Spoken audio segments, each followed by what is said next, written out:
We provide you the platform to turn your dreams into reality. Give wings to your aspirations with KR Mangalam University.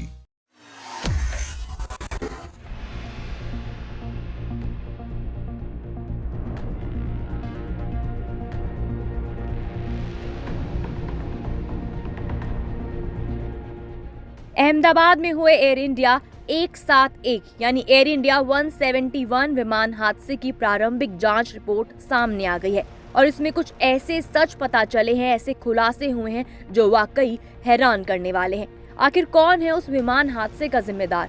चलिए जानते हैं ताज़ा report क्या कहती है। लेकिन उससे पहले अगर आपने अभी तक हमारे चैनल को सब्सक्राइब नहीं किया तो अभी कर लीजिए।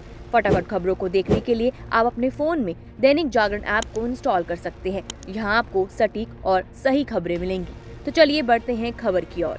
12 जून को अहमदाबाद से लंदन जा रहा एयर इंडिया का बोइंग 787 ड्रीमलाइनर विमान उड़ान भरने के महज 35 सेकंड बाद ही दुर्घटनाग्रस्त हो गया था। इस हादसे में 242 यात्रियों में से 241 लोगों की जान चली गई। 11 जुलाई देर रात विमान दुर्घटना जांच ब्यूरो यानी AAIB ने इस हादसे की 15 पेज की शुरुआती रिपोर्ट जारी की, जिसमें कुछ चौंकाने वाले खुलासे हुए हैं। रिपोर्ट के मुताबिक विमान ने जैसे ही उड़ान भरी, सिर्फ 3 सेकंड बाद इसके दोनों इंजनों को ईंधन मिलना बंद हो गया। क्यों? क्योंकि फ्यूल कंट्रोल स्विच जो इंजनों को ईंधन भेजने का काम करते हैं, एक एक करके रन से कट ऑफ की स्थिति में चले गए। अब ये स्विच क्या होता है? आसान भाषा में कहें तो ये स्विच विमान के इंजनों को चालू या बंद करने का काम करते हैं। ये स्विच थ्रॉटल लीवर के नीचे होते हैं और इनके चारों ओर खास ब्रैकेट लगे होते हैं ताकि कोई गलती से इन्हें हिला ना सके। फिर भी इस हादसे में ये स्विच अपने आप कट ऑफ मोड में चले गए, जिससे इंजन बंद हो गए और विमान नीचे की ओर गिरने लगा। इस रिपोर्ट में कॉकपिट वॉइस रिकॉर्डर का भी जिक्र हुआ है, जिसमें एक पायलट को दूसरे से पूछते सुना गया, तुमने ईंधन क्यों बंद किया? दूसरा पायलट जवाब देता है, मैंने तो कुछ नहीं किया। लेकिन ये साफ नहीं हो पाया कि कौन सा पायलट क्या कर रहा था। साथ ही हादसे से ठीक पहले मेडे मेडे मेडे का आपातकालीन संदेश किसने भेजा, ये भी रहस्य बना हुआ है। अब आप सोच रहे होंगे कि क्या कोई पायलट गलती से इन स्विच को छू सकता है? अमेरिकी विमानन विशेषज्ञ जॉन कॉक्स का कहना है कि ये इतना आसान नहीं है। इन स्विच को हिलाने के लिए पहले एक धातु का लॉक उठाना पड़ता है, यानी गलती से इनका हिलना मुश्किल है। फिर ये स्विच अपने आप कैसे बंद हुए, ये सवाल अभी अनसुलझा है। रिपोर्ट में यह भी बताया गया है कि जब इंजन बंद हुए तो विमान का एक छोटा सा उपकरण, जिसे रैम एयर टरबाइन कहते हैं, अपने आप चालू हो गया। ये एक प्रोपेलर जैसा उपकरण है जो आपातकाल में विमान को कुछ हाइड्रोलिक शक्ति देता है। सीसीटीवी फुटेज में रैट को चालू होते देखा गया।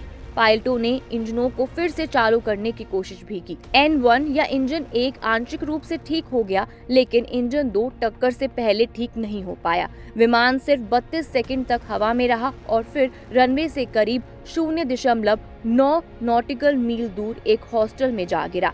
जांच में ये भी साफ हुआ है कि न तो पक्षी से टक्कर हुई, न मौसम खराब था और न ही ईंधन में कोई गड़बड़ी थी। थ्रस्ट लीवर निष्क्रिय अवस्था में पाए गए, लेकिन ब्लैक बॉक्स दिखाता है कि टेक ऑफ थ्रस्ट अभी भी लगा हुआ था, जो डिस्कनेक्ट विफलता का संकेत देता है।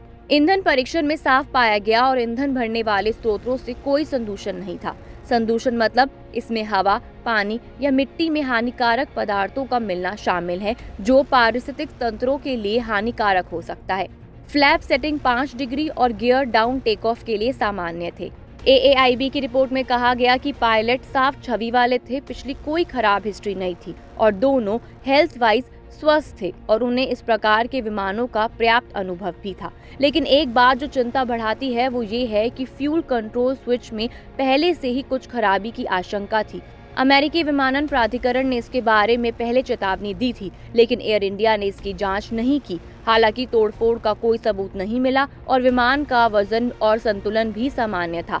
रिपोर्ट में कहा गया है कि एयर इंडिया द्वारा निरीक्षण नहीं किया गया था। विमान भार और संतुलन सीमा के भीतर था। वहीं विमान में कोई खतरनाक सामान नहीं था।